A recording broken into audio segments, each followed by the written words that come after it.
Muy buenos días. Son las 9 en punto de la mañana de este lunes 2 de junio del año 2025. Entramos ya en el sexto mes del año. Estamos entrando pues en la mitad de un año que para muchos ha ido a exceso de velocidad. En este momento, a las 9 en punto de la mañana de este día, usted está viendo en conexión por TVV Network y lo está escuchando por Éxito 107.1 FM en Miami por HD2. Hoy, 2 de junio, es el día de los santos Marcelino y Pedro de Roma, mártires, en el año 304 de nuestra era. Santos Potino y Blandina de León, junto con 46 mártires más, en el año 177 de nuestra era. En el año 303, San Erasmo de Fornia, obispo y mártir. En el calendario astrológico de Enrico Mariani, hoy tenemos a las 11:40 de la noche el cuarto creciente.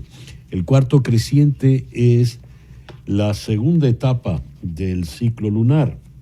Tiempo para crecer, para trabajar en función del cuidado, desarrollo y progreso de un proyecto ya iniciado. Y lo tenemos con la luna en Virgo, que es la luna precisamente de la minucia, la luna de los detalles, la luna de los perfeccionistas, la luna para limpiar, ordenar y poner cada cosa en su sitio, cada cosa en su lugar, la luna para ir al médico y para ir al odontólogo también. Luna, cuarto creciente con la luna en Virgo, el sol por supuesto en Géminis, este lunes 2 de junio. El 2 de junio de 1537, el Papa Paulo III publicó la bula Sublimis Deus, en la que decretó que los indígenas americanos eran seres humanos que tenían alma. El 2 de junio de 1953, Isabel II es coronada reina de Inglaterra en la abadía de Westminster. El 2 de junio de 1962, en la población de Puerto Cabello, en Venezuela, se dio el porteñazo, una insurrección militar de izquierdas contra el gobierno constitucional del presidente Rómulo Betancourt. El 2 de junio del año 2014, hace 11 años, el rey Juan Carlos I anunció en un comunicado oficial que abdicaba a favor de su hijo Felipe, que adoptó el nombre de Felipe VI de España. Y el año pasado, el 2 de junio del 2024, la señora Claudia Sheinbaum Pardo fue elegida presidenta de México con un histórico 60% de los votos contados, la primera mujer presidenta en México. Estará allí hasta el 2030. El programa que te hemos preparado para el día de hoy lo vamos a iniciar en New Jersey con la doctora Verónica Cárdenas, quien fuera fiscal de inmigración. Con ella vamos a tocar la revocación del parol humanitario por parte de la Corte Suprema de Justicia que ocurrió el pasado viernes. ¿Qué implica esta medida? Luego, aquí en Miami, vamos a conversar con Andrés Otero, banquero de inversión, y con él vamos a tocar los temas de la política arancelaria de Donald Trump, la decisión de la Corte de Comercio Internacional, la revocatoria, el tema del arancel ahora al hierro, el enfrentamiento con China, la situación con Europa, en fin. Luego vamos a conversar con Sebastián Abarráez, el general Padrino López había dicho, el general en jefe del ejército chavista, si hay alguna institución que se haya adecuado, y haya avanzado en el proceso revolucionario del bolivarianismo del siglo XXI, ha sido precisamente la Fuerza Armada. ¿En qué condiciones está en este momento realmente la Fuerza Armada Nacional Bolivariana? Luego, aquí en Miami, vamos a conversar con Francisco Jiménez Fernández. Él es un abogado egresado de la Universidad Central, doctor en Ciencias Políticas por la Universidad Internacional de Florida, quien se ha ganado fue galardonado quiero saber el nombre del premio. En Florida, el nombre del premio, fue galardonado por la Asociación de Ciencias Políticas de Florida por su estudio sobre la erosión democrática en Estados Unidos. El foro de hoy, que es la anemoia, la melancolía por tiempos que nunca vivimos. ¿Qué es eso? Todo tiempo pasado fue mejor, y si nunca lo viviste, ¿por qué lo vas a decir? Aquí vamos a contar con Marvin Mesa de Martínez en Santiago de Chile y con Liliana Torreya, psicóloga también en Orlando. Luego vamos a conversar aquí en Miami con el gran Jorge Glenn, quien organiza los Jam Globales en el Maní los días lunes, y el Jam Global de hoy es en homenaje a Henry Martínez. Todo lo que se recaude hoy va a ser para Henry Martínez, para ayudarle en su tratamiento médico, el gran compositor venezolano. Hay una playa de grandes artistas que van a estar esta noche en el Maní. Y vamos a cerrar con el maestro, el pianista Carlos Urbaneja Silva, y él nos va a hablar del concurso El Piano Venezolano en su nueva decimotercera edición. Ese pues es el programa que te hemos preparado para el día de hoy. Y ahora te pido que tomes nota de este número telefónico: 305-468-0044. 305-468-0044. Ese es el teléfono de María Trina Burgos. María Trina Burgos es una abogada venezolana especializada en temas migratorios. Ella puede trabajar tu caso, no importa dónde vivas en la Unión, porque está licenciada para trabajar en los 50 estados y también en Puerto Rico. Si estás en Venezuela, llama entonces al 212-771-3040. 212-771-3040. Esa llamada sin costo adicional para ti va a repicar aquí en Miami, en la oficina de María Trina Burgos. En estos tiempos tan difíciles en materia migratoria en los Estados Unidos, especialmente para los venezolanos, es bueno contar con la asesoría y el apoyo de un buen abogado de inmigración. Y yo te recomiendo a María Trina Burgos, tu abogada venezolana de inmigración. Te repito su número: 305-468-0044. 305-468-0044. Y a las 9:07 de la mañana vamos con las noticias más importantes del día de hoy. 6 personas resultaron heridas ayer domingo en un ataque cerca de una reunión pacífica pro-israelí en Boulder, Colorado. El FBI y las autoridades locales lo investigan como un acto terrorista. El sospechoso Mohamed Solimán, de 45 años, utilizó un lanzallamas improvisado y dispositivos incendiarios mientras gritaba Palestina libre, según declaró Mark Michael, agente especial del FBI, en una rueda de prensa vespertina.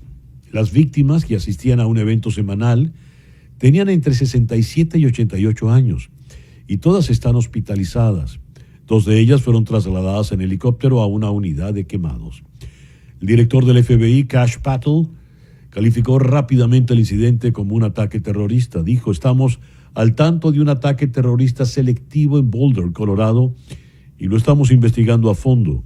Nuestros agentes y las fuerzas del orden locales ya están en el lugar y compartiremos información actualizada a medida que haya más información disponible. Fin de la cita de Patel en un comunicado en la red X. La directora de Inteligencia Nacional, Tulsi Gabbard, declaró también en X que el Centro Nacional Antiterrorista ha colaborado con las fuerzas del orden para investigar el ataque terrorista selectivo contra una reunión semanal de miembros de la comunidad judía que se habían reunido en Boulder para concienciar sobre los rehenes secuestrados durante el ataque de Hamas contra Israel el 7 de octubre. El enviado de la Casa Blanca, Steve Witkoff, envió a Irán una propuesta detallada y aceptable para un acuerdo nuclear, horas después de que un informe de Naciones Unidas revelara que Teherán ha aumentado drásticamente su suministro de uranio enriquecido. La propuesta de Washington, su primera apertura formal a Irán desde que comenzaron las negociaciones en abril, exige que el país cese el enriquecimiento de uranio y la creación de un consorcio regional de energía nuclear. El presidente Donald Trump declaró que los países estaban cerca de un acuerdo advirtiendo que Estados Unidos eliminaría el programa nuclear iraní si no se llega a él. Sin embargo, los expertos se muestran escépticos de que Teherán acepte prácticamente cerrar sus instalaciones nucleares. Las revelaciones del informe que muestran que Irán ha aumentado la producción podrían dar al régimen influencia en las negociaciones, según informó The New York Times. La advertencia del secretario de Defensa Pete Hegseth de que China representa una amenaza inminente para Taiwán recibió elogios de los aliados asiáticos que buscaban garantías de Washington. Las críticas de Hegseth a China, que Pekín calificó de divisivas, fueron, cito, una clara declaración de compromiso con la región, según un experto en The Japan Times. Hegseth también instó a los aliados regionales a aumentar el gasto en defensa. Aún así, si bien su discurso no quemó puentes diplomáticos, tampoco logró calmar la ansiedad económica de la región por la errática política arancelaria del presidente Trump. Esto, según la agencia Bloomberg. El presidente Donald Trump anunció que Estados Unidos duplicará su arancel actual sobre las importaciones de acero y aluminio del 25 al 50% a partir del próximo miércoles. En un mitin en Pittsburgh, Pensilvania, Trump afirmó que la medida ayudaría a impulsar la industria siderúrgica local y el suministro nacional, a la vez que reduciría la dependencia de China. Trump también indicó que se invertirían $14,000 millones en la producción de acero de la zona mediante una alianza entre US Steel y la japonesa Nippon Steel, aunque posteriormente declaró a la prensa que aún no había visto ni aprobado el acuerdo final. Este anuncio es el último giro en la errática estratégica del presidente respecto a los aranceles desde que asumió el cargo el pasado mes de enero.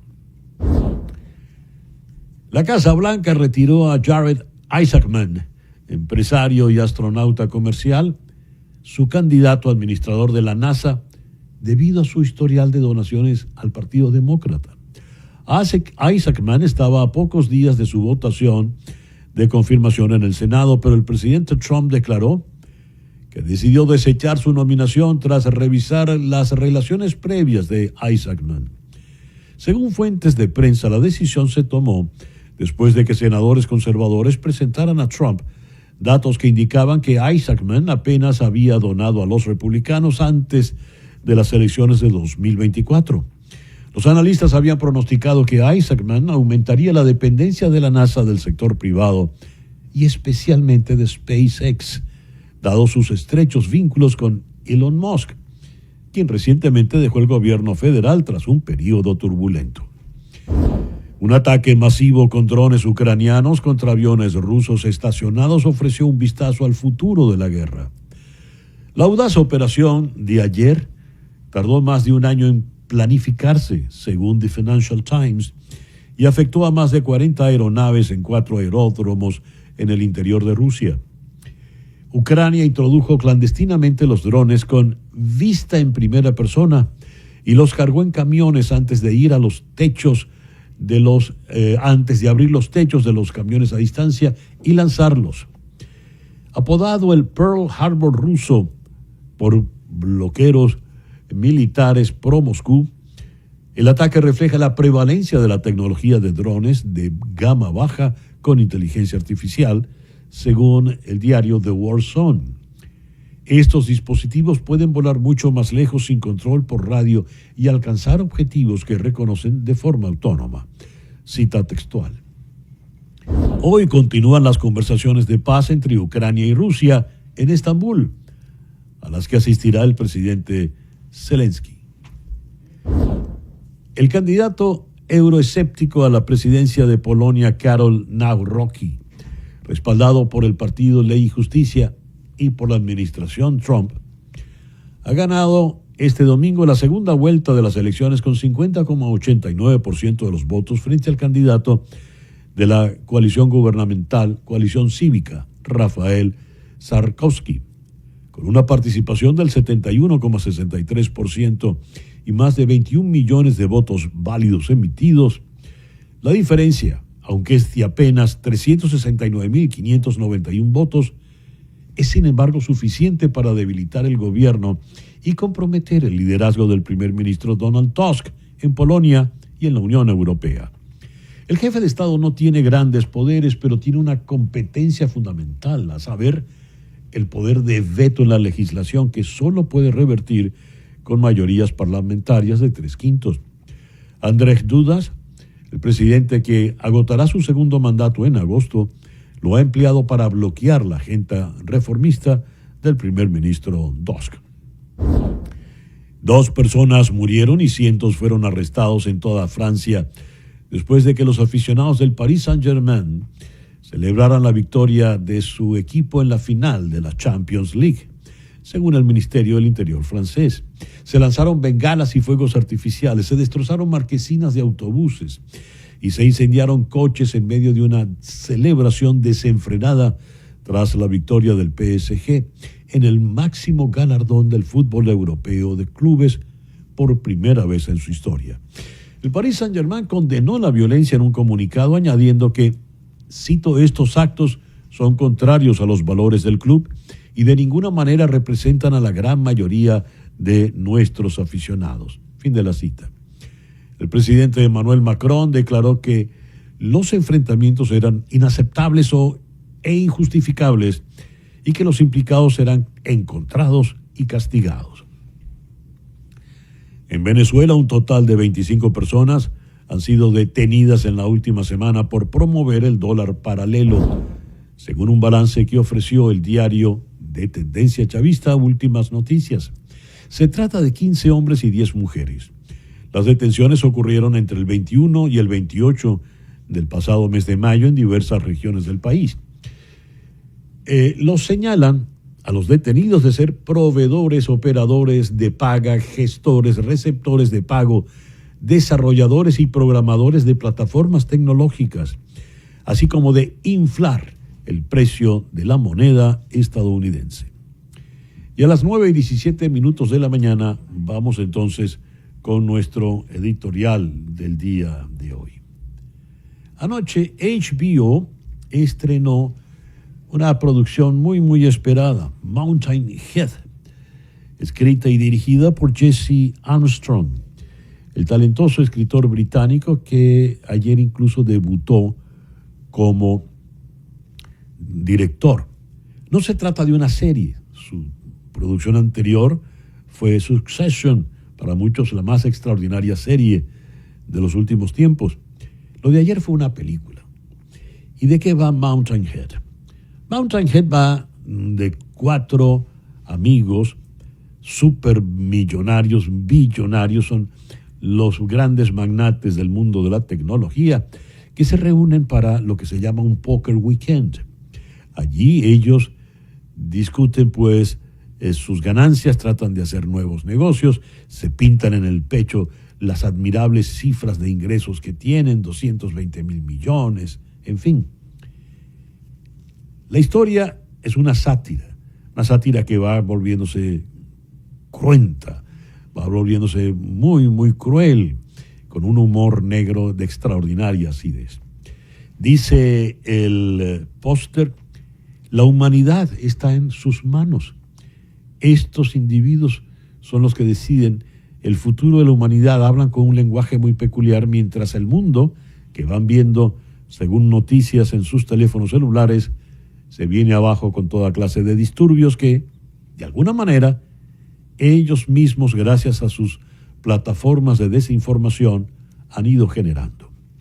Uno de estos personajes, el que interpreta el actor Cody Michael Smith, es muy parecido a Elon Musk. Otro se parece a Sam Altman, el de OpenAI. Y así van buscando semejanzas. Pero el que se parece a Elon Musk, pues lo tiene todo, viste solo de negro, es el más arrogante, el que tiene más dinero, se obsesiona con sus hijos y es el que lleva adelante tramas terribles. Qué curioso, pero ayer en la mañana, antes de ver en la noche el estreno de Mountain Head, pude ver el gran titular de primera página de The New York Times, donde nos hablaba de Donald Trump. On the campaign trail, Elon Musk jugó con drogas y drama familiar. Un vehemente Elon Musk declaró: yo no he tomado drogas, yo no dependo de la ketamina, ni mucho menos. Pero al parecer era ketamina, eran drogas alucinógenas. Y en medio de esa locura, de esas drogas alucinógenas, este hombre tuvo, en los primeros meses del actual gobierno, todo el poder. Ahora que ha salido ya de la Casa Blanca, ¿qué balance se hace? Recordemos que él había ya dicho: si yo me voy, Doge seguirá adelante, porque en un arrebato de modestia increíble dijo: el budismo no se acabó cuando murió Buda. Pero Doge está en dudas. Leo esto: no está garantizado que continúe. El departamento lo montó Musk reclutando a una veintena de jóvenes ingenieros, algunos de ellos casi unos niños, que con inspiración en Silicon Valley y espíritu iconoclasta entraron a saco en una agencia federal detrás de otra para acceder a sus secretos, ordenar recortes, despedir a decenas de miles de funcionarios y dinamitar el compromiso de los Estados Unidos con la cooperación internacional, con el cierre de consecuencias globales de USAID. Las consecuencias de ese accionar desmesurado, alucinado de Elon Musk ahora están por verse. Veremos. El reloj nos dice que ya son las 9:22 de la mañana. Hacemos entonces una pequeña pausa y ya regresamos con nuestra primera entrevista del día de hoy, aquí en Conexión.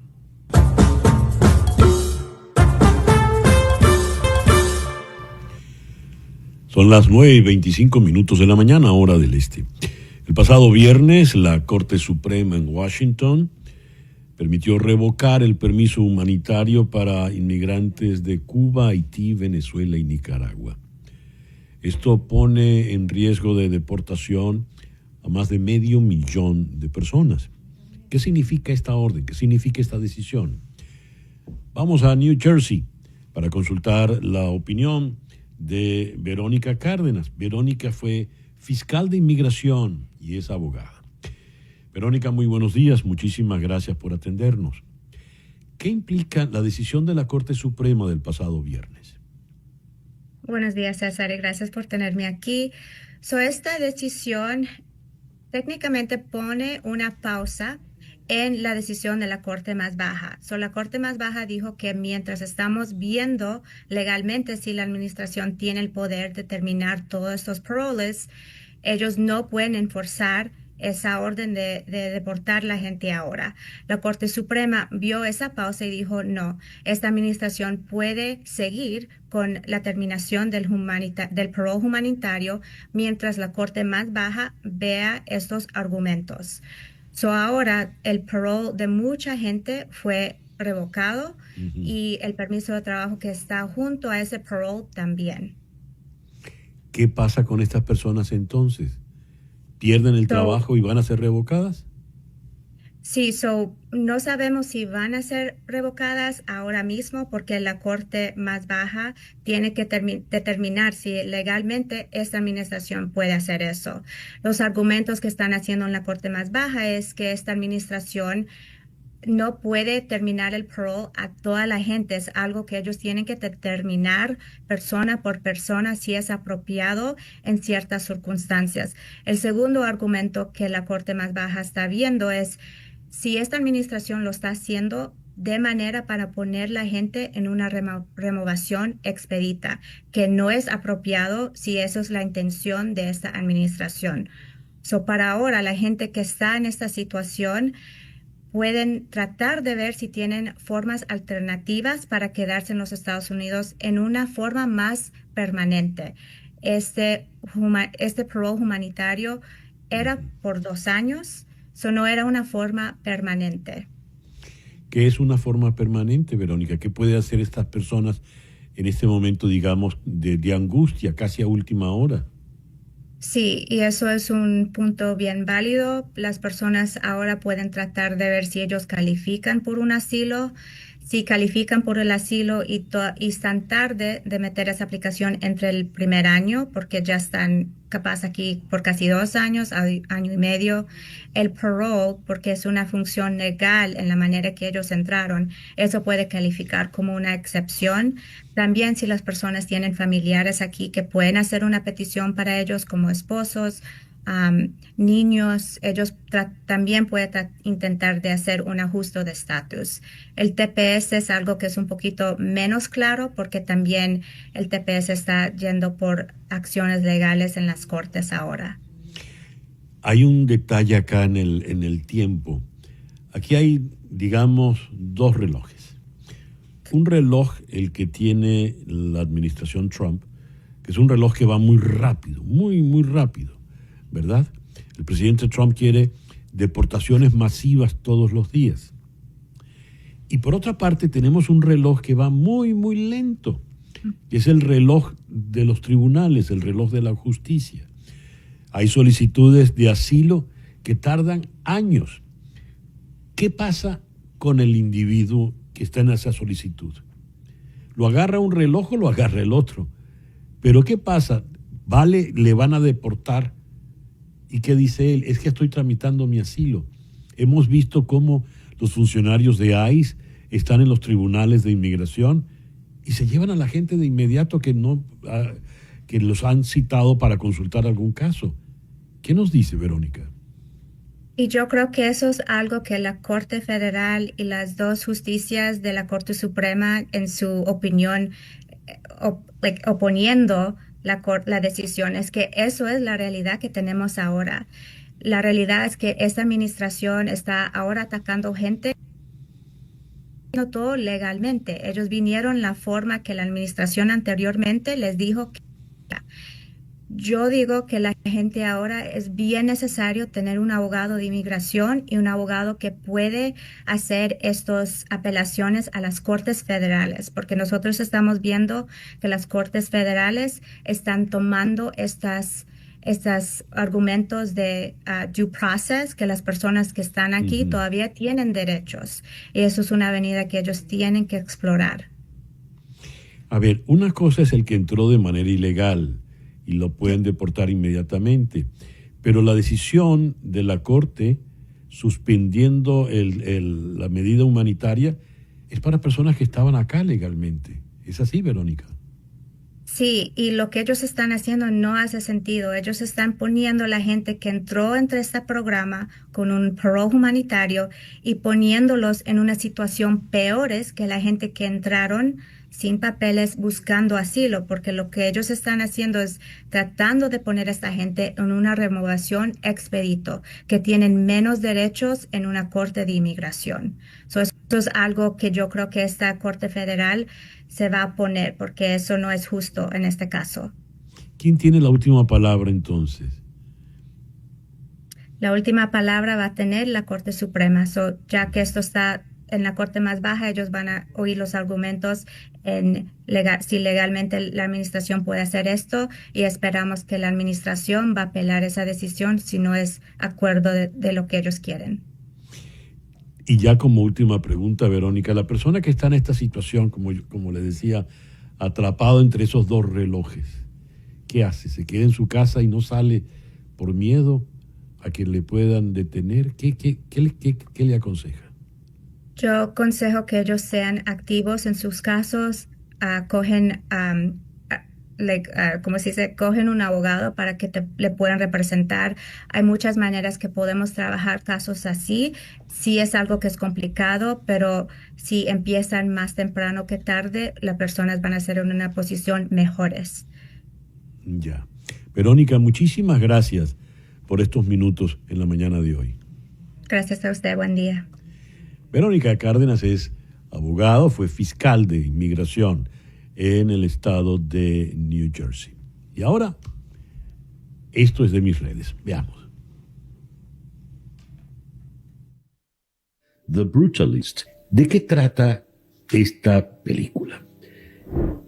Es la vida de un arquitecto brutalista llamado Laszlo Toth, de origen húngaro, judío, quien es el sobreviviente de un campo de concentración, puntualmente el de Buchenwald. Nuestra película arranca cuando él llega a Nueva York y la película narra la vida que él hace allí en los Estados Unidos. Era un arquitecto ya de renombre, de prestigio en Hungría, y tiene que empezar prácticamente desde abajo, desde cero. La película no es contarnos la evolución del trabajo de este arquitecto, sino contarnos un tema que en este momento tiene una vigencia extraordinaria: el tema del migrante y de cómo ese migrante puede ser, al margen de sus méritos, humillado por el poder, puede ser burlado por el poder, puede ser violado por el poder. La película, en realidad, lo que nos va a mostrar es el enfrentamiento entre Laszlo Toth como arquitecto y el millonario que se empeña en que él le construya un gran centro para honrar la memoria de su madre, que es una película larga, es una película de más de 3 horas y media. He de decir que en esas 3 horas, de más de 3 horas y media, no hay un solo plano sobrante, no hay un solo plano que no sea brillante. Lo que ha construido el joven director Brady Corbet es una obra maestra. No exagero para nada al afirmarlo. Es una película que conmueve, es una película donde ha puesto a prueba, ha resaltado todas las virtudes del arte cinematográfico. Hay que verla, creo que incluso varias veces, porque da muchas lecturas, pero es la película, decía, sobre el poder y la humillación aún al inmigrante. Y no importa que este inmigrante haya sido una persona destacadísima en su país de origen. Una vez que llega al otro sitio donde es un extranjero, siempre se empieza de cero. The Brutalist, que le valió otro Oscar a Adrien Brody, y es el tema del inmigrante, que es un tema recurrente, evidentemente en los tiempos que corren. El presidente Donald Trump anunció que va a duplicar el arancel sobre las importaciones de acero y aluminio del 25 al 50%. Esto apuntando a China. Cada vez que se habla de aranceles, hay un calificativo en la prensa que se le atribuye, se le coloca la errática política de los aranceles del presidente Trump, porque los resultados han sido contradictorios. ¿Qué tan errática ha sido la política arancelaria del presidente, que ya tuvo un revés en la Corte de Comercio Internacional, aunque apeló de inmediato en la Casa Blanca? Esa situación a nivel judicial está en veremos. Pero entremos al calificativo de errático. Consultemos con el economista y banquero de inversión Andrés Otero, aquí en Miami. Andrés, muy buenos días. Muchas gracias por estar con nosotros en el programa de hoy. No te escucho, Andrés. A ver. Sí. Ahora sí, perfecto. Buenos días. Días. Muy bien. Buenos días. ¿Por qué se está calificando abiertamente de errática la política arancelaria que trata de llevar adelante el presidente Trump?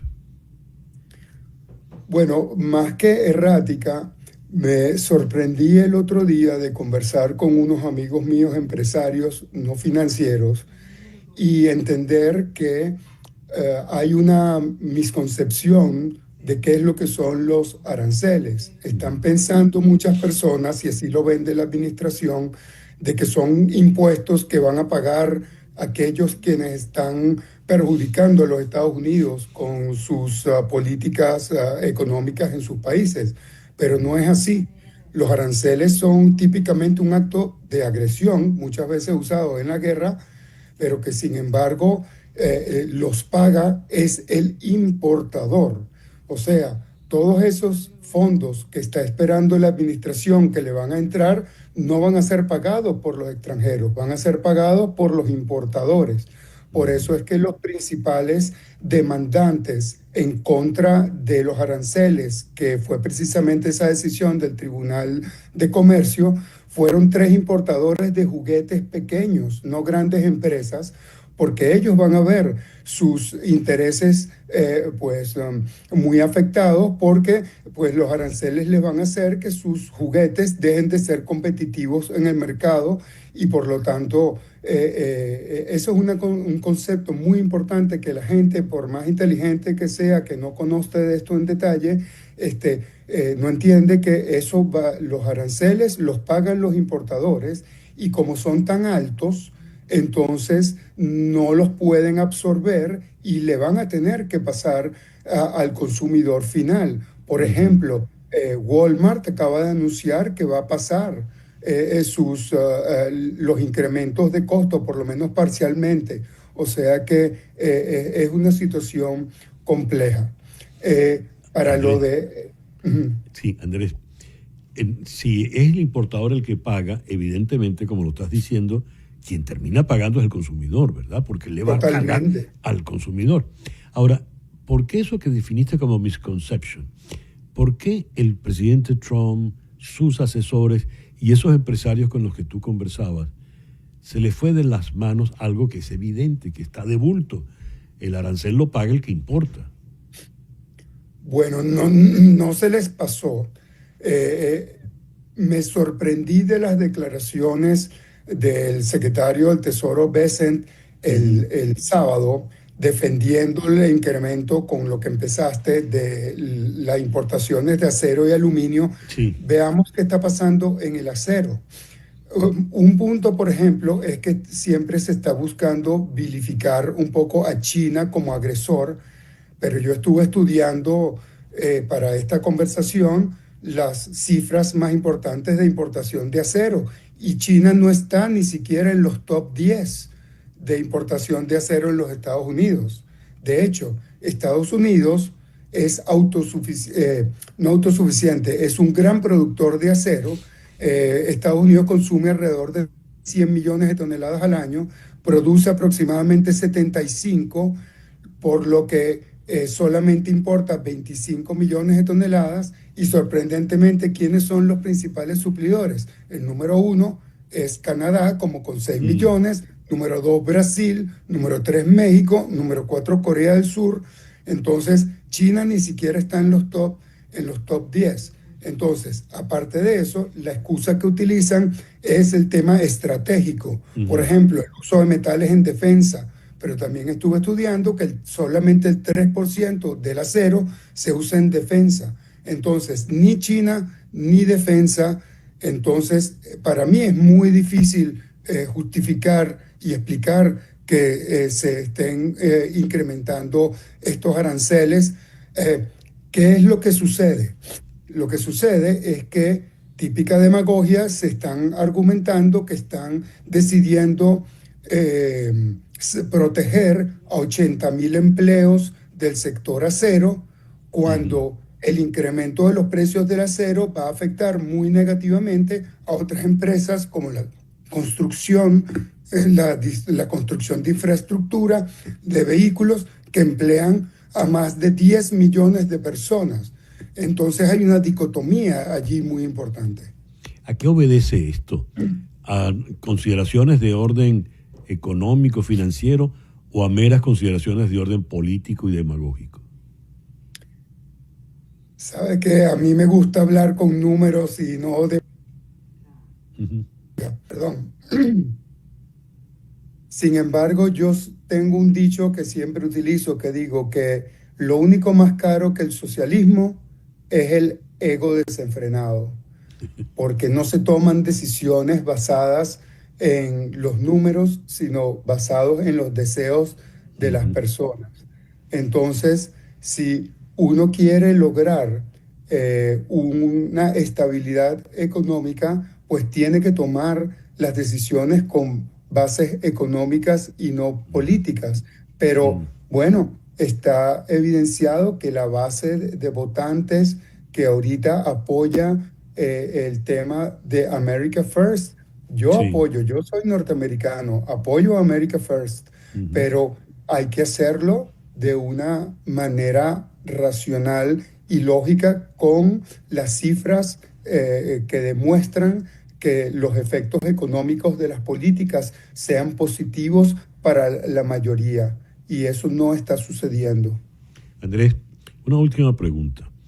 Se ha manejado la tesis TACO, Trump Always Chickens Out, como que fuese una estrategia comercial. La última vez que conversamos, hablábamos algo de esto, de las estrategias de negociación que suele tener el presidente.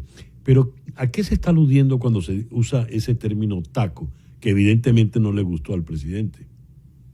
Bueno, sí, estuve viendo una entrevista en Wall Street Journal allí sobre que él estuvo muy sorprendido y una de las cosas que más molestia le causó es el hecho de que su entorno no le hubiera avisado que se estaba utilizando este término, porque precisamente una de las bases de su política de negociación es negociar desde un punto de vista de fuerza. Ahorita la universidad que está atacando más fuertemente, Harvard, tiene una metodología de negociación. Yo tomé el curso, muchas personas ejecutivas en Estados Unidos han tomado el curso de negociación de Harvard, donde hay dos temas básicos. Uno que es importante, que es el que pide más, obtiene más. Eso él lo está utilizando.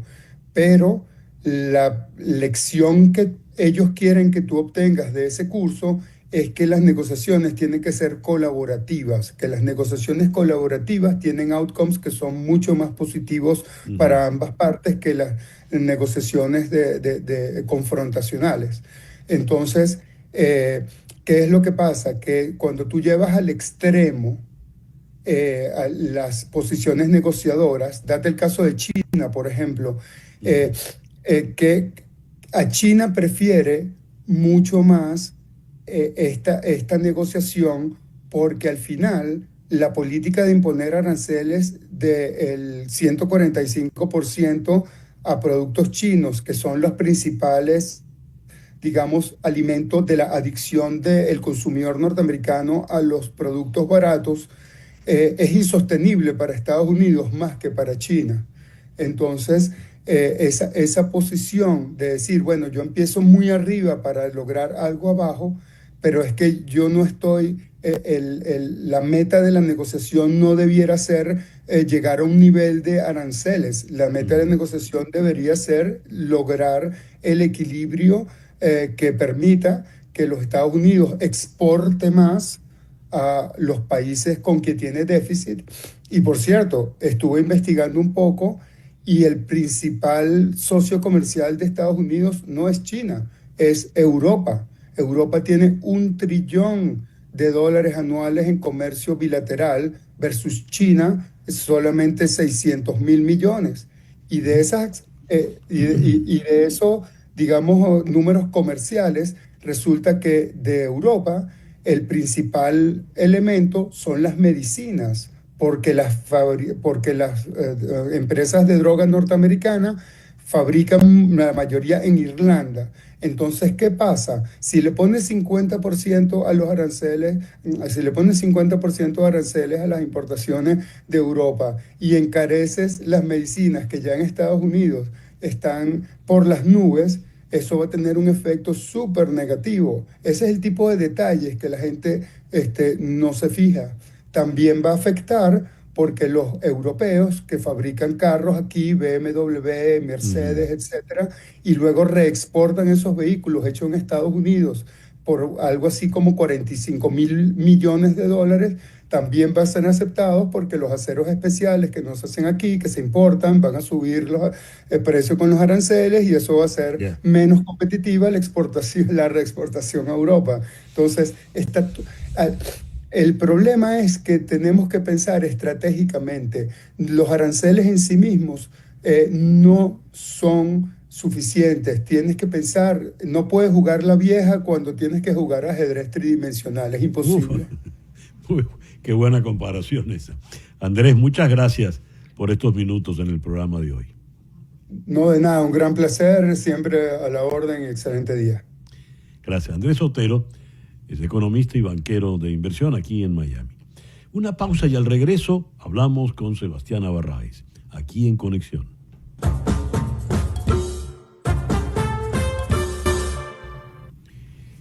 9:51 de la mañana, hora del este. Dice el general Padrino López, el ya por lo visto eterno ministro de la Defensa en la Revolución Bolivariana, si hay alguna institución que se haya adecuado y haya avanzado en el proceso revolucionario del bolivarianismo del siglo XXI, ha sido precisamente la Fuerza Armada. ¿Cuál es la situación de la Fuerza Armada a la fecha de hoy? Si alguna persona del civil conoce a la Fuerza Armada venezolana, es la periodista Sebastiana Barraez, que tiene al mundo militar como su fuente desde hace ya varias décadas. Sebastiana, muchas gracias por atendernos en la mañana de hoy. Gracias, César. Un saludo para ti y para la audiencia. Gracias a ti. ¿Qué quiso decir el ministro general en jefe, Padrino López, con esa frase? ¿Y por qué la dijo? Bueno, creo que la verdad, creo que se le salió. Creo que si lo hubiese pensado, como fue en el marco de un discurso en el que se acaloró y estaba hablando de más, creo que se le salió la frase, pues si lo hubiese pensado, cuenta que estaba expuesto y que una de las cosas que casualmente crea una reacción en el mundo militar es cuando el general en jefe Vladimir Padrino López, que es el ministro de la Defensa, pues está reconociendo la politización de la Fuerza Armada y sobre todo el papel, el rol que ha jugado la revolución bolivariana en esa politización y en esa destrucción de la institución castrense. En ese contexto, antes, por ejemplo, veintitantos años atrás, abril del año 2002, se hablaba de militares institucionales y militares chavistas. ¿Existen militares institucionales a la fecha? Sí, todavía institucionales, porque afortunadamente pues es que los privilegiados en el régimen, los chavistas en el régimen, son un número muy pequeño. Digamos que no todos han podido caber en ese esquema que la revolución bolivariana ha intentado junto con los chavistas implementar y junto con los cubanos. Porque además hay un hecho que a mí me resulta significativo. Si la Fuerza Armada estuviese tan comprometida con el régimen venezolano a los niveles que ha intentado hacer ver no solamente el alto mando militar, sino incluso Nicolás Maduro, Diosdado Cabello y los Rodríguez, pues hoy no tendríamos un número tan importante de militares detenidos. Más de 100 hemos mantenido en los últimos años 100, 150, 200 militares detenidos. La mayoría de esos militares, y me refiero a los presos políticos, la mayoría de ellos han sido porque sencillamente los colocaron bajo sospecha o porque fueron detectados en actividades, digamos, conspirativas. Entonces hay una situación, César Miguel, clarísima en la institución armada que demuestra que no todos han estado contestes, e incluso la gran mayoría no está conteste con lo que ocurre en la revolución bolivariana. En ese proceso de captación, detección de algún descontento, de alguna sospecha, ¿qué rol juega el G2 cubano? ¿Qué rol juegan la inteligencia cubana? Bueno, mucha. La inteligencia cubana digamos que ha oscilado algunas veces más, otras veces menos en lo que a la penetración de la institución armada se refiere, pero sin duda en lo relacionado al armar la inteligencia para mantener a la Fuerza Armada sometida o controlada, pues el rol de la institución castrense ha sido definitivo. Yo creo que eso ha sido clave, porque además ellos lo que hacen es aplicar lo que tantas veces pues les ha dado éxito en territorio cubano. Lo que sucede es que la Fuerza Armada Nacional Bolivariana, pues el bolivariana, digamos que es la parte más cuestionada que hay en la institución. Y sobre todo, César Miguel, creo que el acercamiento, la injerencia que ha intentado hacer Diosdado Cabello, sobre todo en el caso de la Guardia Nacional, ha creado ruido, molestias, y no solamente en los institucionales, en los no institucionales y también en los politizados. Los hermanos Rodríguez, ¿qué tanta influencia pueden tener sobre esto? Porque está claro el rol de Diosdado Cabello, que en definitiva viene del mundo militar, pero los otros son civiles. ¿Qué tanto pueden jugar? Bueno, a ver, es que los Rodríguez, aunque ellos no tengan control de militares propiamente, aunque no anden con militares detrás de ellos, recordemos que los Rodríguez son una pieza de Nicolás Maduro. Y asimismo, ellos digamos que han siempre funcionado hacia esa ala de poder que está, sin duda, y ya ha estado siempre enfrentada a Diosdado Cabello. Diosdado, desde que lo nombraron ministro, ha intentado, pues obviamente, perfilarse como un gran poder, y eso para nada, por supuesto, le agrada a los Rodríguez, que han empezado a hacer algunas cosas contra ese intento de hegemonía que intenta Diosdado Cabello sobre la Fuerza Armada. Como última pregunta, Sebastiana, ¿quién tiene realmente la última palabra sobre esa Fuerza Armada Nacional Bolivariana? ¿Padrino López, Diosdado Cabello, los cubanos, el G2 o Nicolás Maduro?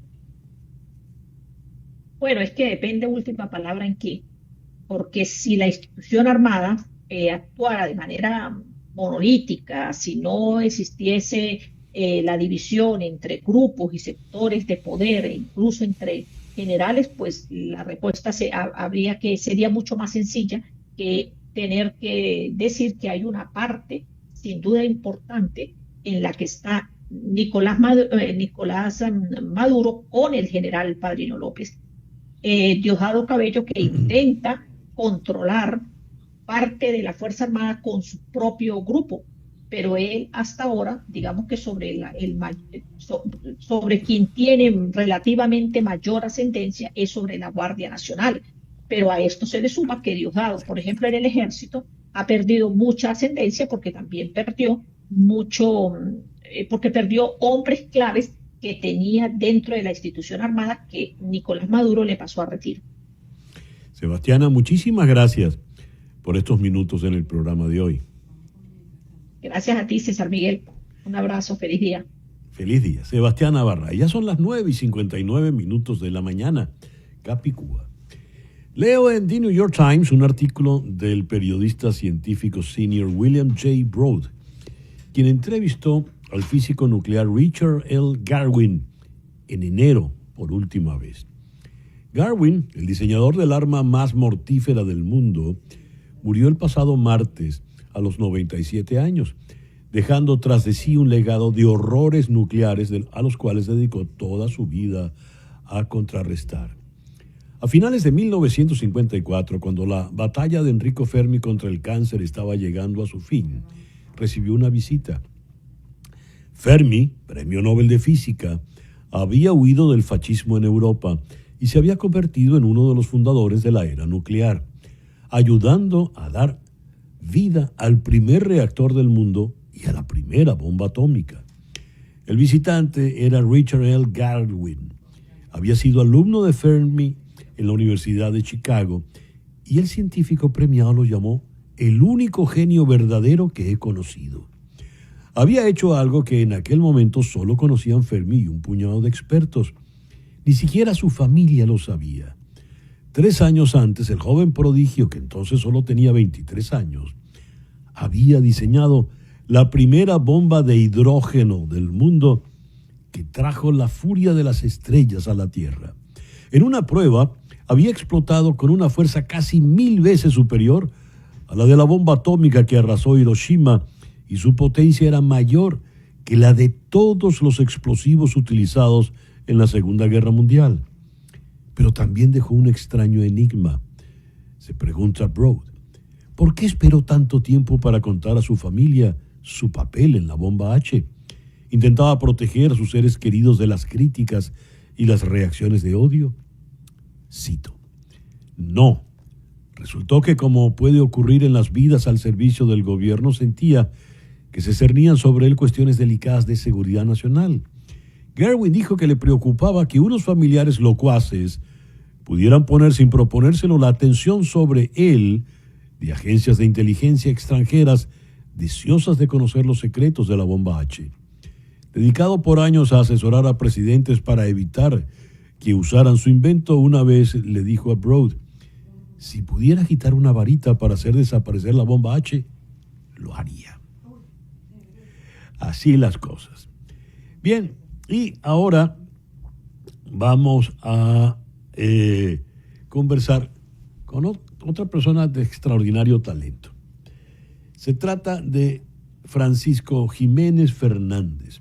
Él es un abogado egresado de la Universidad Central de Venezuela que ha sido galardonado recientemente por la Asociación de Ciencias Políticas de Florida por un trabajo sobre la erosión democrática en este país. Francisco, muy buenos días. Muchísimas gracias por estar con nosotros en la mañana de hoy.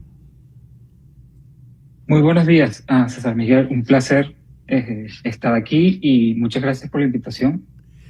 No, es que son muchos, la inmensa, abrumadora mayoría de los venezolanos que hacen cosas de bien, de importancia, positivas, y yo creo que es deber de todos nosotros subrayarlas.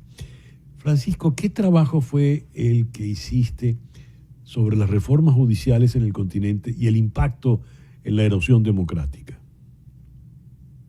Sí, bueno, primero aprovecho para mandarle un saludo a su audiencia y bueno, el trabajo que hicimos sobre la erosión democrática, porque y es muy adecuado esto, sobre todo hoy, porque ayer fueron las primeras elecciones judiciales en México. Y Bolivia tiene ese mismo sistema desde el 2009. Entonces, es oportuno averiguar o investigar cómo estas elecciones judiciales afectan la independencia del Poder Judicial. El único país similar a México que ha desarrollado ese experimento de elecciones judiciales a nivel nacional es Bolivia. Entonces es importante ver cómo las elecciones, que en un principio están llamadas a ser una fórmula para mejorar el sistema, para democratizarlo, entre comillas, para evitar la corrupción. Eso siempre ha sido los argumentos de los políticos que buscan estas estrategias para mejorar el sistema judicial. Aunque esos sigan sus argumentos, vemos que las consecuencias de sus acciones han sido las contrarias. En este caso particular de Bolivia, después de las elecciones judiciales que comenzaron en el 2019 y ya han habido en el 2009 y ya han habido 3 elecciones más, la confianza en el sistema judicial ha caído estrepitosamente. Según nuestro estudio, se ha reducido en un 40% la confianza en el sistema judicial, llegando a niveles incluso menores de antes de la reforma judicial. Entonces no es nada más, es una pérdida de confianza en el sistema judicial y en la Corte Suprema, sino que aparte de eso se ha consolidado el Tribunal Supremo de Bolivia, la Corte Constitucional en particular, como un mecanismo del Ejecutivo para realizar y para permitir que sus acciones tengan validez legal, que es el gran riesgo, como se encontró en Bolivia, pero lo que puede pasar en América Latina y en particular en México, en vista de las elecciones de ayer. ¿Y por qué se empeña este tipo de empeños? ¿Por qué en el caso mexicano? Porque esa fue una propuesta del presidente López Obrador. Bueno, eso es parte de la lógica de los de los políticos, la lógica populista. La lógica populista del político que cree que tiene un mandato por haber obtenido una elección, haber ganado una elección con mayoría, cree que tiene un mandato suficiente para poder transformar no nada más el país, sino para que sus acciones y sus decisiones políticas sean consideradas como 100% válidas, sin ningún tipo de combate o de contradicción. Además es que es la lógica del poder cuando un ejecutivo populista llega con ese supuesto mandato, quiere realizar todas las promesas que cumplió o espera realizar todas las promesas que cumplió, pero no quiere jugar el juego democrático, no quiere respetar las instituciones que regulan y que protegen a los ciudadanos de los abusos del poder. Entonces es importante, según esa lógica, atacar a estas instituciones que sirven como protección de las reglas del juego, de las reglas democráticas. Y guardando la distancia del caso, algo parecido sería lo que está ocurriendo ahora aquí en Estados Unidos con el enfrentamiento entre decisiones ejecutivas desde la Casa Blanca y los frenos de algunos tribunales. Sí, de hecho es un fenómeno que está pasando alrededor del mundo. Si bien es cierto que en Latinoamérica tenemos más experiencia con estos políticos y estas estrategias, es un fenómeno que se está esparciendo. No nada más lo vemos en América, en las Américas, sino que también en Europa. Ciertamente reformas judiciales o en Hungría, políticos como Orbán han implementado reformas judiciales, aunque no similares, pero sí con el mismo objetivo, de limitar la capacidad de independencia del Poder Judicial y debilitar al mismo tiempo el Estado de Derecho. Y así, poder avanzar en sus agendas sin ningún cuidado por el Estado de Derecho y las normas de la democracia liberal, más allá de cualquier elección. De hecho, los procedimientos se parecen. Me viene a la memoria aquella famosa decisión por parte del entonces Tribunal Supremo de Venezuela que no le gustó a Hugo Chávez. Hugo Chávez la calificó de forma escatológica, soez, y decidió entonces, no recuerdo cómo fue el procedimiento, pero ampliar el Tribunal Supremo de manera tal de atenuar la votación de esos magistrados que no estuvo con él. Hasta el sol de hoy que tenemos un sistema judicial pues completamente sumiso a la voluntad del régimen. ¿Qué sugieres una vez que has estudiado esto, Francisco? ¿Cuál sería el antídoto? ¿Cuál es la vacuna frente a este tipo de procederes? Bueno, la vacuna es otorgar independencia a los tribunales, blindarlos, no nada más de forma constitucional, pero de una independencia real. El caso de Venezuela es muy particular porque muchos jueces son jueces que no son de carrera, entonces eran de fácil remoción y eso servía para presionar a los jueces a tomar ciertas. Sin embargo, con un Tribunal Supremo y un Poder Judicial que tenga trabajadores y jueces de carrera cuyos puestos estén resguardados y estén a salvo de cualquier presión política, es sin duda una de las grandes ventajas y de las grandes ayudas y soluciones para este tipo de presiones populistas. Lo cierto, y segundo, por último, es reforzar la Constitución y de verdad tener constituciones que ayuden a mejorar los sistemas de participación ciudadana y para impartir justicia. Francisco, muchas gracias por estos minutos en el programa de hoy. Bueno, de nuevo, muchas gracias por su invitación y un saludo a su audiencia. Francisco Jiménez Fernández, abogado, doctor por la Universidad Internacional de Florida, galardonado por la Asociación de Ciencias Políticas de la Florida, precisamente por ese trabajo que nos acaba de comentar. Una pausa y regresamos con nuestro foro de hoy, que es la anemoia.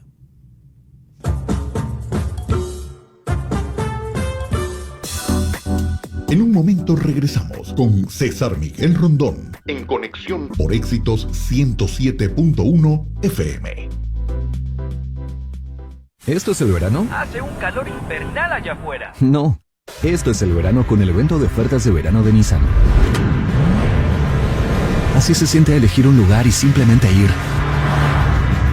Descubre un restaurante por un camino poco explorado. Pedido listo. Sigue el sol hacia un lugar en el que no habías estado. Convierte los fines de semana tranquilos en historias emocionantes. Con un Nissan, como el galardonado Rogue o la Pathfinder, ahora más accesibles. Disfruta el sol y corre para conocer las mejores ofertas de la temporada en el evento de ofertas de verano de Nissan. Arrienda desde $259 al mes por 39 meses el Rogue 2025. Arrendatarios bien calificados. Rogue S All-Wheel Drive 2025. El pago inicial de $4,408 excluye impuestos, título y licencia. Cargo por disposición pagadero al finalizar el arrendamiento tomado del nuevo inventario del concesionario. Llama al 1-888-858-8319 para obtener detalles de la oferta. Termina 6225. Somos PICC respalda su reclamo en su propiedad comercial o residencial. PICC garantiza que todos sus daños están documentados minuciosamente con fotos, videos y estimaciones de reparación. Llame al 786-290-3663. Ellos le ayudarán a entender los límites y las exclusiones en caso de robo, fuego, vandalismo o desastres naturales. PICC, expertos en sus reclamos de seguros. 786-290-3663. Nosotros ganamos. 855-855-855-dolor. Si tuviste un accidente y tienes mucho dolor, piensa en abogada Kisban Animal Network. El caso más grande que hemos ganado son más de $120 millones de compensación para una víctima de accidente. Así que si no sabes qué hacer después de un accidente, estamos aquí para ti. 855-DOLOR55. 855-365-6755. Animal Network. Encuentre todo lo que necesita para cualquier proyecto de mejora del hogar. Perdón por interrumpir. ¿Su negocio necesita una transformación? Sal de mi comercial. Ofrecemos servicios para todas sus metas financieras, porque los negocios nunca paran. Llevaremos el suyo más lejos. Ocean Bank, miembro FDIC. Qué importante es escoger la compañía correcta para su seguro de auto. Los precios están bajando. Lo más seguro es que usted esté pagando demasiado por el suyo. Para usted tener tranquilidad, llame a Golden Trust Insurance, 844-238-6704. Golden Trust Insurance, la calidad en seguros. This is WRN 107.1 FM, Éxitos Miami, HD2. César Miguel Rondón, en Conexión. Son las 10:14 de la mañana, hora del este. ¿Qué es la anemoia? Leo, la anemoia es la melancolía por tiempos que nunca vivimos. Dice el refrán que todo tiempo pasado fue mejor. Y aunque no siempre sea cierto, basta con ver una foto antigua o leer una historia del pasado para sentir nostalgia. Pero ¿cómo voy a sentir nostalgia de algo que nunca viví? Ese es nuestro tema de hoy. En la ciudad de Orlando está Liliana Torrella y muy lejos, en la región austral del planeta, en Santiago de Chile, está Marvi Mesa de Martínez. Ambas, por supuesto, psicólogas. Liliana, Marvi, muy buenos días. Muchísimas gracias por estar con nosotros en la mañana de hoy. ¿Qué es la anemoia? Voy a comenzar con Marvi, que es la que está más lejos de nosotros. Bueno, tal como lo dijiste, la anemoia es un sentimiento de melancolía. O sea, es una melancolía, pero que tiene la característica diferencial de otro tipo de melancolía, que es de una melancolía de cosas que no he vivido. La melancolía en sí es un sentimiento de tristeza hacia el pasado, pero un pasado que en teoría yo viví, yo recuerdo, idealizo y veo como algo que estuvo muy bien, que extraño mucho. Pero en este caso es de un pasado que no viví directamente, sino que de alguna manera lo oí, lo compartí, me lo transmitieron culturalmente, no lo viví propiamente, pero yo me identifiqué tanto con él que lo extraño y quisiera vivirlo de nuevo. Y me gustaría oír tu definición, Liliana.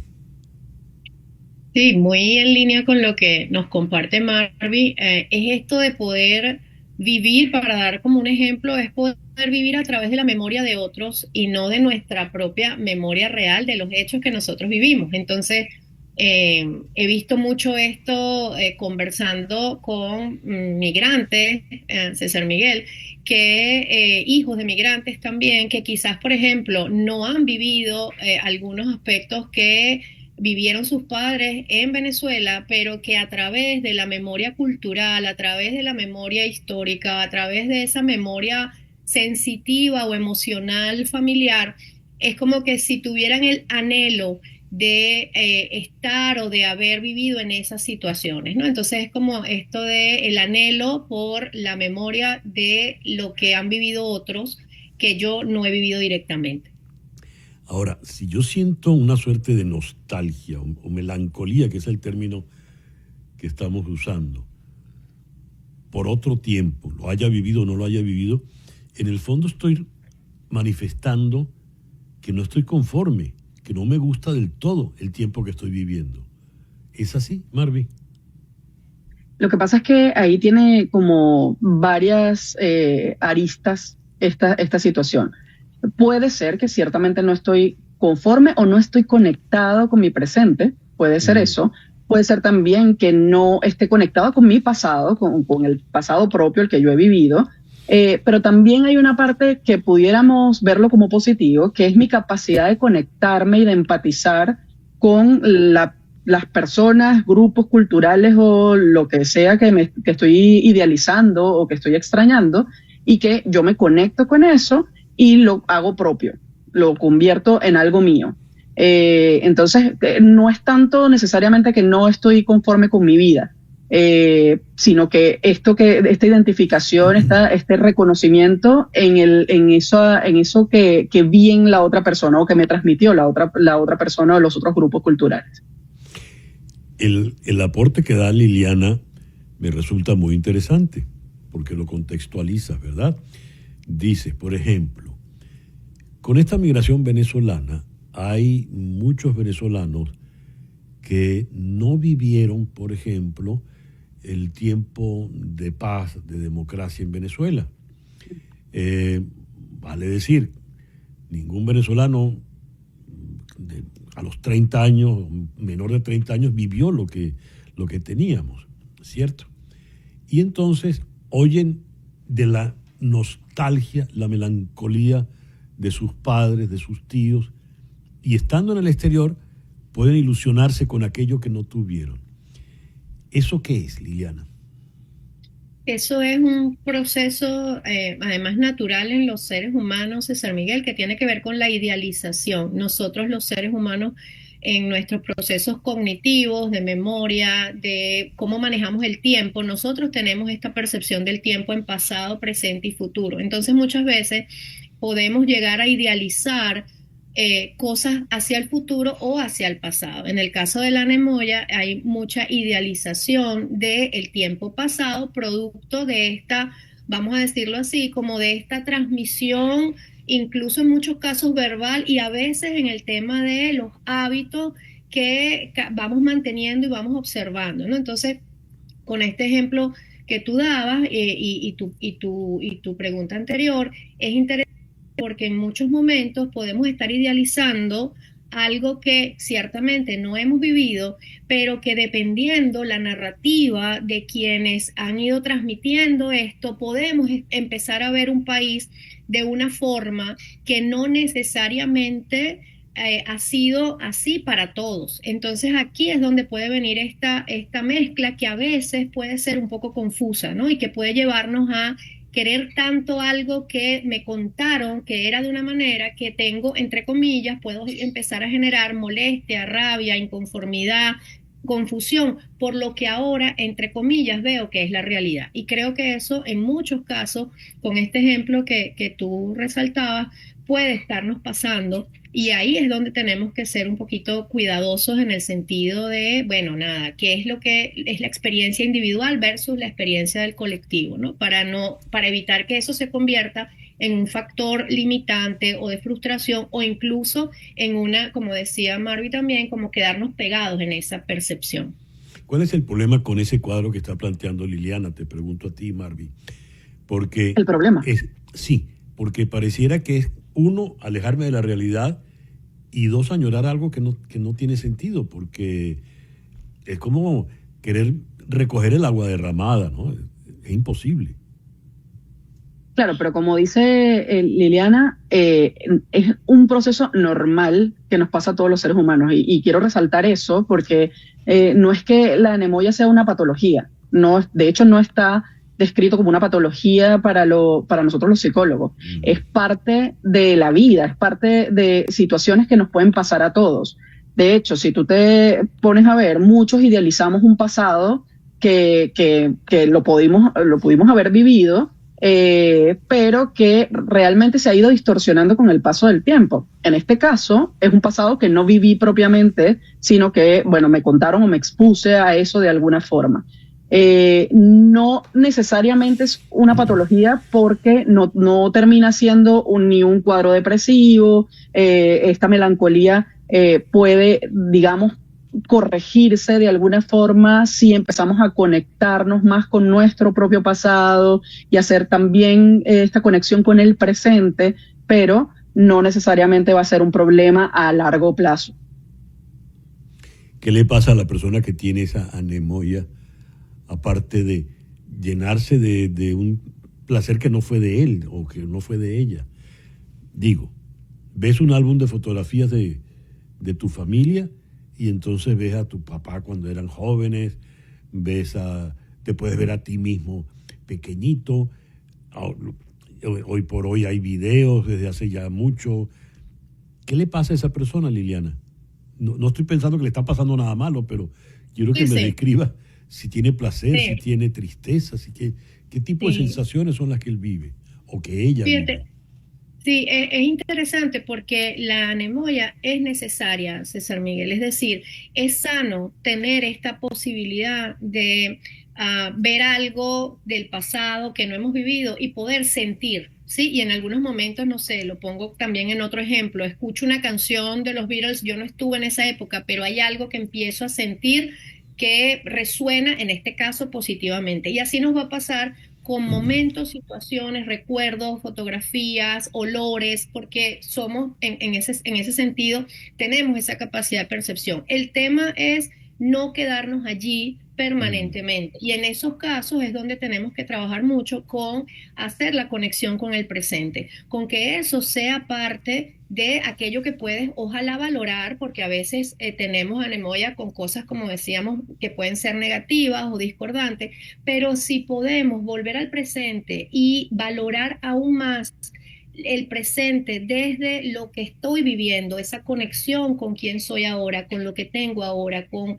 lo que aprecio ahora, muy posiblemente esto sea simplemente una parte, un evento, sí, que nos pasa a todos, de ver una fotografía y a ver tristeza, añoranza, esa melancolía, me dan ganas de llorar. O por el contrario, ver algún momento donde en el pasado alguien vivió algo y yo digo, ay, a mí me hubiese gustado vivir esto, y entonces tengo como ese anhelo, esa añoranza por ese pasado, y es positivo y me da alegría. Los tres que estamos formando parte activa de esta conversación somos venezolanos. Digo parte activa porque estoy muy seguro de que buena parte de nuestra audiencia, sea en la televisión o sea en la radio, también son venezolanos. Y los venezolanos, estemos en Venezuela o estemos fuera de Venezuela, andamos como cojos. Hay algo que nos está faltando. No sé qué parte del cuerpo o del alma o del espíritu nos está faltando, pero algo nos está faltando. ¿Esa anemoia sirve para llenar esa carencia? Marvi. Bueno, más que para llenar esa carencia, es algo que va a ocurrir en todos nosotros en algún momento, que no necesariamente va buscando llenar carencias, sino que es una emoción que surge con cualquier cosa, con una canción. Este fin de semana justamente me pasaba con unos amigos que estuvimos celebrando, amigos venezolanos, celebrando algo y pusieron música venezolana en el lugar donde estábamos y era como recordar el espacio, recordar los lugares, recordar donde alguna vez lo escuchamos. O sea, estas cosas van a surgir en el día a día y como lo dijo Liliana, en el tema migratorio se ve muchísimo, pero yo creo que también se da incluso sin migrar. O sea, esto es algo que recuerda que estamos hablando que puede ocurrir incluso con la cultura. O sea, Liliana hablaba de la música de los Beatles, pero también estaba que si veía una pintura de algún autor específico y yo me conozco la historia de este autor, también puede ser que me identifique con eso. Entonces, no necesariamente va llenando espacios, sino que son emociones que van surgiendo dependiendo de con qué me voy identificando yo. Claro, no, esa novia funciona también para el venezolano que está en Venezuela, porque entonces no están mis amigos o no están mis hermanos o no está lo que yo hacía. Recuerdo cuando yo cogía el carro y iba para tal lado y ahora no lo puedo hacer o X. Eso que, si vuelvo sobre la idea de que me está faltando algo, ¿no? De que tengo algún vacío, algún agujero por donde se me va algo. ¿Cómo trabajo eso, Liliana? Sí, a mí me gustó un poco en la Nemoya una referencia como poética que dice que es como la posibilidad de migrar, o sea, de migrar el alma sin moverte del lugar, César Miguel, porque muchas veces estos procesos de migración, tomando el ejemplo que tú decías de nosotros los venezolanos en general, no tiene que ver con un movimiento solamente físico o geográfico, tiene que ver con esta posibilidad de que yo pueda tomar conciencia de la manera como quiero transmitir la narrativa de ese pasado. Entonces, en mi caso particular, mucho del trabajo que hago cuando veo que aparecen este tipo de situaciones y que pueden ser vamos a decirlo así, pueden ser un indicador de lo que llamamos la resistencia cultural en los procesos de migración. Para que eso no se profundice, trabajo muchísimo en resaltar sobre la narrativa de nuestro pasado no vivido, es decir, ¿qué le quieres contar en este caso a tus nietos de esa Venezuela, por ponerle en el ejemplo particular, que no viviste tú, pero que probablemente tú escuchaste de algunos nombrar? ¿Con qué te quieres quedar? Porque finalmente es una construcción nueva, porque como no has vivido el evento en la realidad, entonces tienes que partir de hacer una nueva reconstrucción que va a ser lingüística, pero que también puede ser emocional. Este es el trabajo que normalmente hago, porque es cómo quieres idealizar esa situación, porque al final es una idealización.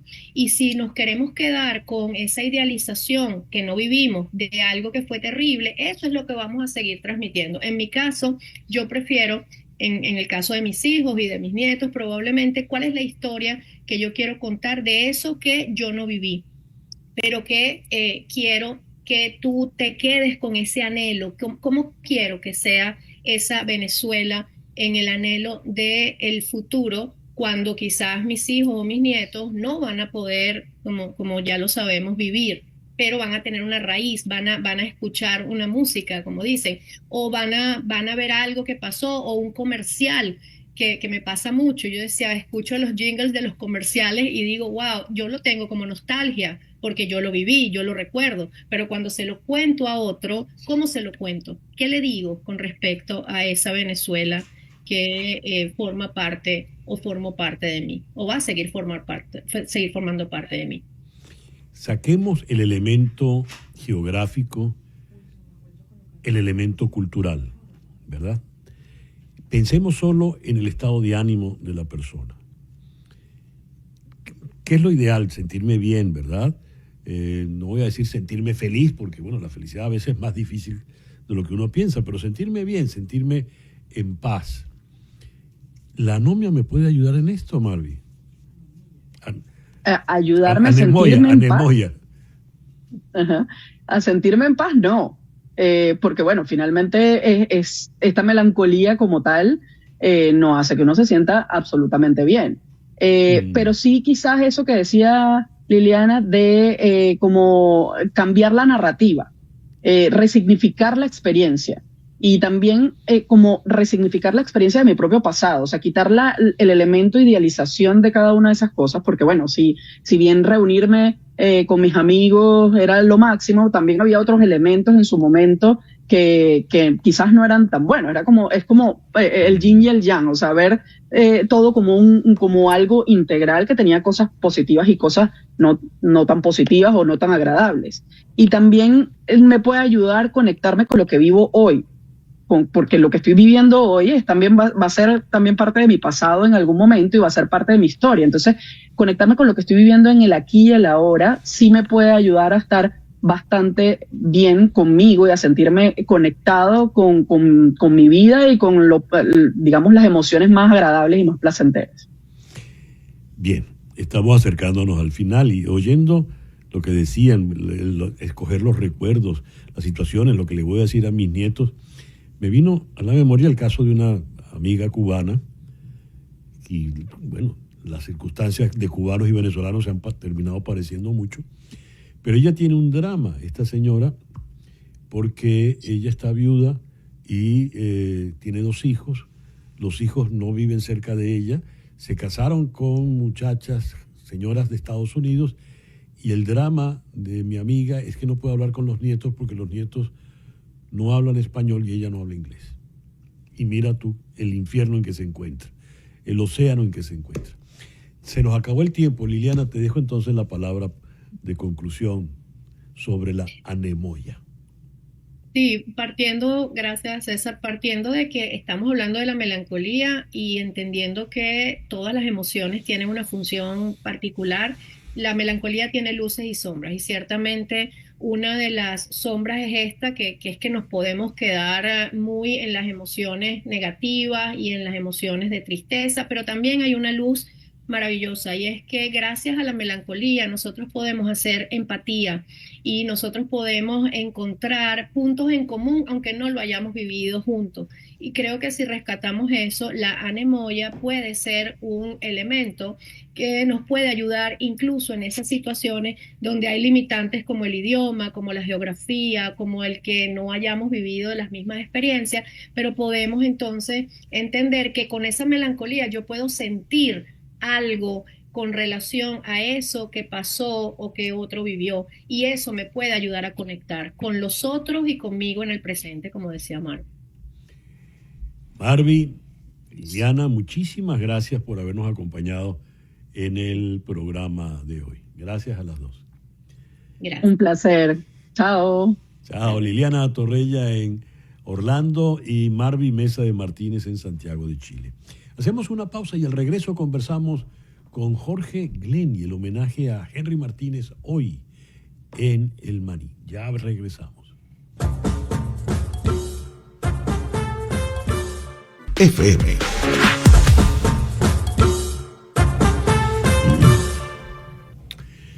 Son las 10:37 de la mañana. Henry Martínez es uno de los grandes compositores venezolanos de las últimas décadas. Tiene un repertorio vasto, muy, muy completo.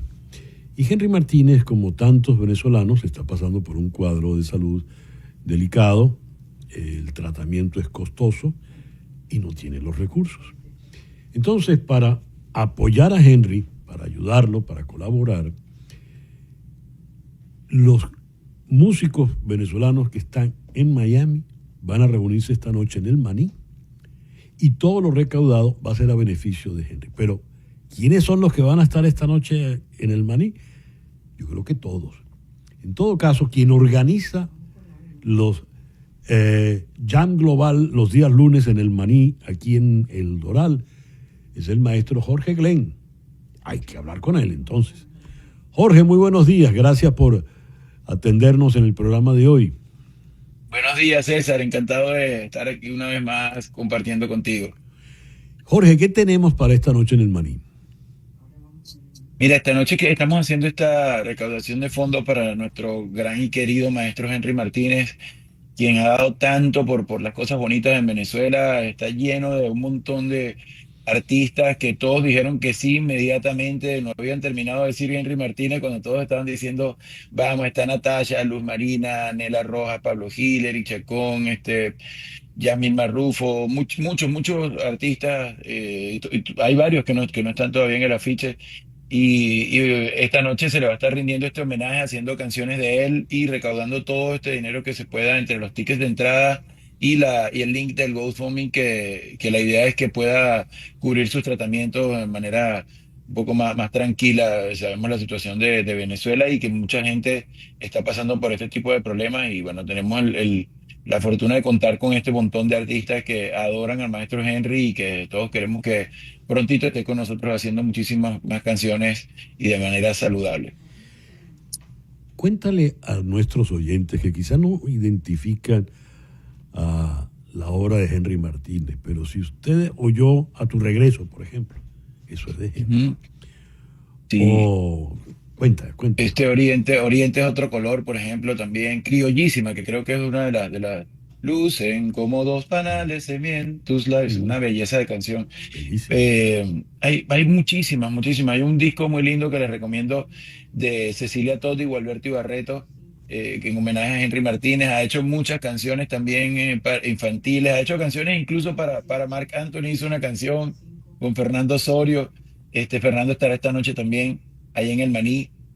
Hay muchos grandes maestros que han interpretado la obra de Henry y yo les recomiendo con los ojos cerrados que vayan, no solamente disfruten de las melodías y armonías preciosísimas, sino también de las letras maravillosas. O sea, un gran poeta, para mí uno de mis compositores favoritos en el mundo y definitivamente necesitamos que esté sanito, que termine de estar chévere para que pueda compartir con nosotros. Ojalá la próxima noticia sea que esté Henry aquí en Miami con nosotros. Ahora, lo que me llama la atención es que viendo la convocatoria de músicos, está Fernando Osorio, está Pedrito Castillo, está Eric Chacón, está Saúl Vera. Es decir, estamos hablando de estilos de músicos completamente distintos. Es decir, estamos hablando, ¿qué música va a sonar esta noche allí en el Maní? ¿Cómo va a sonar esa música?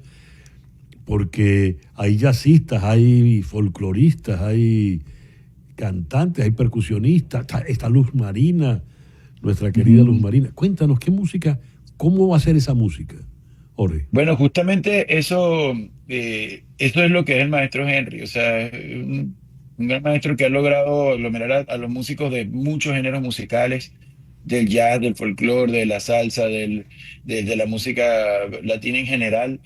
Entonces, bueno, sí, se va a hacer algo muy lindo. Quien está esta noche, yo iba a estar esta noche allá, pero estoy en Nueva York porque también tengo una noticia súper linda que darles ahorita. Pero va a estar mi hermano Héctor Molina, va a estar dirigiendo este homenaje a Henry y bueno, estoy segurísimo, además que Héctor también es súper fan de Henry, compusieron una canción juntos que le compuso Héctor a su esposa. Así que estará esta noche dirigiendo todo esto y yo no sé, pero a mí me parece que el Maní ha hecho una apertura muy linda a todos tipos de músicos y esta noche va a estar a reventar, así que si queda por casualidad alguna entrada, por favor no deje de ir. Esto es un espectáculo que podría fácilmente valer 4 veces más que eso, solamente con ver a ese montón de monstruos y esas canciones preciosas del maestro Henry. Y queremos hacer algún otro homenaje más adelante, un poco más grande también, donde quepa más gente, donde mucha más gente disfrute de esto. Así que no se lo pierdan, esto va a ser especial. Los que no puedan ir, por favor, hay un link de GoFundMe que está en todas las redes para que en donde pueden colaborar para seguir este tratamiento del maestro. Y la buena noticia que tenía, Jorge. Bueno, estoy tocando miércoles, jueves, viernes y sábado aquí en Nueva York. El miércoles va a ser el primer concierto del concierto para 4 y orquesta Odisea del maestro Gonzalo Grau. Lo voy a estar tocando en el Central Park con la Filarmónica de Nueva York y Gustavo Dudamel. Eso es una cosa que me tiene feliz. Y el miércoles toco ahí, el jueves en el Bronx, en Van Cortlandt, el viernes en Prospect Park en Brooklyn y el sábado en Cunningham Park en Queens. Son eventos multitudinarios, pero este es uno de los sueños más grandes que he tenido en mi vida, poder mostrar el 4 en una ciudad como esta y a esos niveles. La Filarmónica de Nueva York, Gustavo Dudamel y la partitura que compuso Gonzalo Grau. Gonzalito Grau. Sí, va a estar ahí, me llamaron para esto. Además va a estar también Arturo Sandoval haciendo otro concierto y también recuerda a Bernie Williams, el pelotero de los Yankees de Nueva York. Claro, que ahora es No guitarrista. sé, exacto, también va a tocar en ese concierto. Así que esto es algo que está, y mucha gente, muchos amigos y todo el mundo aquí en Nueva York pendiente de ese concierto. Así que todos los conciertos van a ser a las 8 de la noche gratis para hacer Muy bien. este evento súper lindo. Bueno, ahí estaremos. Bueno, no, ahí no podremos estar, estaremos en el Maní. En el Pero- Maní tienen que estar, por favor, no deben de estar. Y los que estén por ahí en Nueva York, por aquí cerquita, desde el Sí. miércoles hasta el sábado, todos estos conciertos. Fuerte abrazo, compadito. Te felicito. Abrazo, de verdad. compadito querido. Saludos.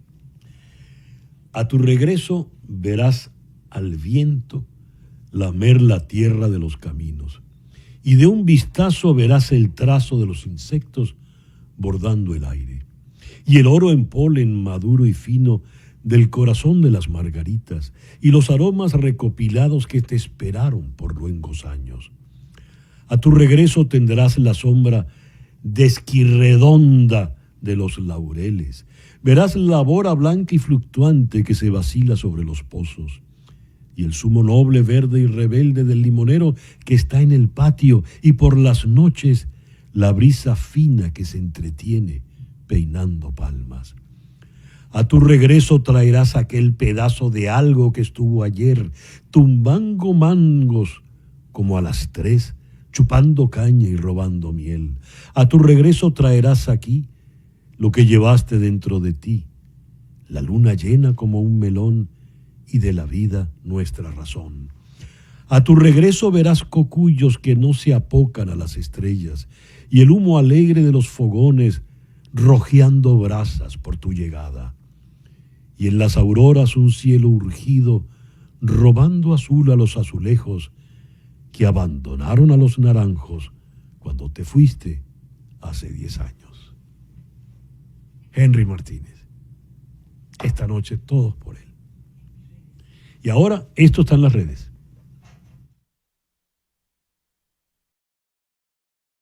Después de haber leído La mujer que besó a Virgilio y otros viajes literarios de María José Solano, busqué más de ella, y el libro previo es Una aventura griega tras los pasos de Patrick Leigh Fermor. Tenemos a una mujer joven buscando algo para escribir y lo encuentra en una historia de amor viajera, porque se trata de ir en viajes. Pero lo interesante de los viajes que ella hace por Grecia es ese mismo encanto, ese mismo ojo abierto, curioso, deslumbrado, encandilado que mostró en el libro posterior, pero que leí antes, La mujer que besó a Virgilio. Y así ella va recorriendo caminos de Grecia por donde pasaron tantos personajes como el propio San Pablo. Trae un prólogo muy, muy interesante, donde nos hablan del encanto de Patrick Leigh Fermor, Paddy para sus amigos. Escribe nuestro prologuista Jacinto Antón, deslumbrado, envidioso y celoso por el enamoramiento pasional que siente María José Solano por el personaje al cual le escribe el libro que él se ve obligado a prologar. Dice lo siguiente: ¿en qué consistía el atractivo de Patrick Leigh, Paddy para los amigos?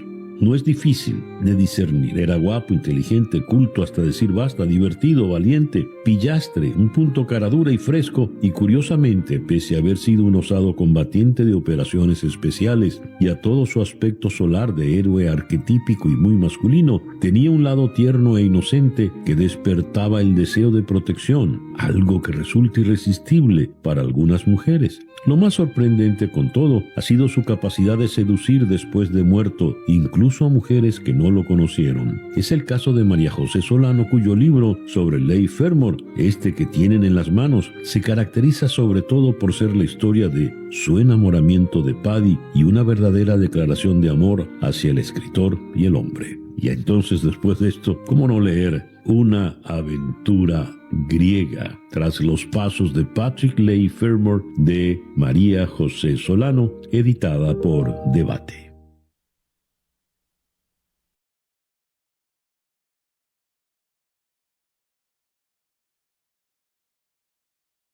para conversar con el maestro Carlos Urbaneja Silva. Y viene la nueva edición del concurso de piano.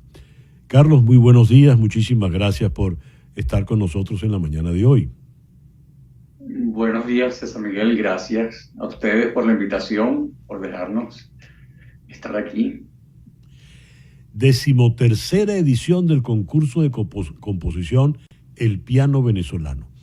A ver, ¿en qué consiste el concurso y quiénes pueden participar? El concurso del piano venezolano tiene sus dos facetas. Una es la del concurso de ejecución, que es para pianistas, y el concurso de composición, que hacemos en años alternos. Este año toca el concurso de composición, que está en su 13ª edición. Allí pueden participar compositores venezolanos y extranjeros, independientemente de que residan en Venezuela o no, entre los 15 y los 45 años. Y entonces, ellos deben, en las bases está todo muy claro, pero ellos deben escribir una pieza no más larga de 4 minutos, que responde al género del vals venezolano. Y allí acotamos que, la interpretación del término vals venezolano es libre, lo que quiere decir que no necesariamente tienes que escribir un vals venezolano tradicional, que si quieres lo puedes hacer, por supuesto, pero si quieres escribir algo un poco más original, más, ¿cómo decirlo? Puedes, tomar el vals venezolano como punto de partida y crear una composición, ponerte creativo, por decirlo así. Ya. Y debe ser ejecutable, porque leí en una de las características que los grados de dificultad entre el 1 al 5 no puede ser el 5, tiene que ser el 4. ¿Cómo se entiende eso, Carlos? Eso por supuesto es un término no demasiado exacto, cada compositor lo interpretará a su manera. La idea es que, este es un concurso, el concurso de ejecución es un concurso dirigido sobre todo a pianistas no profesionales. Entonces queremos que la pieza sea ejecutable por jóvenes pianistas aquí en Venezuela, porque una de las características del concurso, que es una cosa muy linda, es que la obra ganadora del concurso de composición es obra de obligatoria ejecución para los participantes del concurso de piano, los que están en el nivel superior. Entonces se completa, el círculo para los compositores que muchas veces escriben sus piezas y no hay nadie quien las toque. En este caso, nos aseguramos de que la pieza ganadora va a ser ejecutada al año siguiente en el concurso de ejecución. Qué bien. Entonces, una pieza tan extraordinariamente difícil que los participantes, los concursantes no puedan ejecutarla. Muy bien. Dada tu experiencia con las ediciones anteriores en materia de composición, ¿cómo han sido los resultados, Carlos? Los resultados han sido hermosos. Una de las cosas positivas, de las grandes cosas de este concurso, es que, hemos ido enriqueciendo el repertorio pianístico venezolano, que ya es riquísimo, pero siempre se quiere renovar. Entonces, de ese concurso han salido a lo largo de los años obras extraordinarias. Inclusive hubo un año cuando se cumplieron 20 años del concurso, se quiso ir, a lo grande, y la pieza que se pidió era una obra para piano y orquesta. Entonces, la ganadora fue una obra extraordinaria del compositor venezolano Andrés Lebel. Y el repertorio, por ejemplo, para piano y orquesta en Venezuela no es tan abundante, de modo que eso fue, un aporte muy, muy positivo, muy grande para nuestra música. Claro. Los interesados, ¿qué hacen? ¿Cómo funciona ahora, hecho este anuncio, Carlos? Bueno, basta entrar a nuestra página, pianovenezolano.com, ahí van a encontrar las bases. Tienen hasta el 1 de septiembre para entregar sus obras, allí van a encontrar todo lo que necesitan saber. Hay una planilla de inscripción, y bueno, nada, ver qué es lo que pedimos exactamente, porque como les dije, digamos, pedimos un género específico. Este año es el del vals venezolano. Otros años ha habido otros géneros diferentes. Y bueno, nada, se tienen que poner a escribir y antes del 1 de septiembre enviar la partitura y un audio en MIDI de la partitura, que es la que van a utilizar los jurados del concurso para, digamos, para apoyarse a la hora de tomar su decisión. Carlos, muchísimas gracias pues por atendernos en la mañana de hoy. Gracias a ti. Carlos Urbaneja Silva, pianista, docente y asesor artístico del concurso El Piano Venezolano. Tenemos aquí algo muy, muy interesante. En España se acaba de publicar una encuesta de opinión. El detalle está en cómo reseñan esa encuesta de opinión diarios que tienen posturas ideológicas completamente distintas. Por ejemplo, leo el titular en el diario El País. El PSOE recorta distancias con el PP y Vox vuelve a subir tras haber acusado el desgaste por su apoyo a Trump. ¿Y cómo reseña esto, por ejemplo, el ABC? La derecha aventaja en 39 escaños al bloque de izquierdas de Sánchez, erosionado por la corrupción. Son exactamente los mismos números, pero esos mismos números están vistos de una manera completamente distinta según los intereses. Y tengo... Y bien, este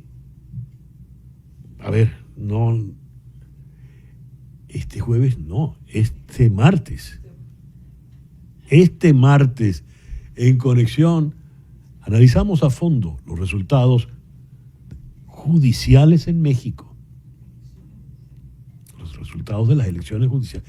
Este jueves en Conexión analizamos a fondo los resultados de las elecciones judiciales en México. Este jueves en Conexión. Son las 10:56. Muchísimas gracias por permitirnos estar allí. Tengan todos el mejor día posible. En Conexión fue una producción de Floralicia Anzola desde 360 Content para TVV Network en los estudios de éxitos Miami 107.1 HD2, con Laura Rodríguez en la producción general, Mariel Sofía Rodríguez en la producción informativa, Carlos Prato en los controles y ante el micrófono, quien tuvo el gusto de hablarles, César Miguel Rondón.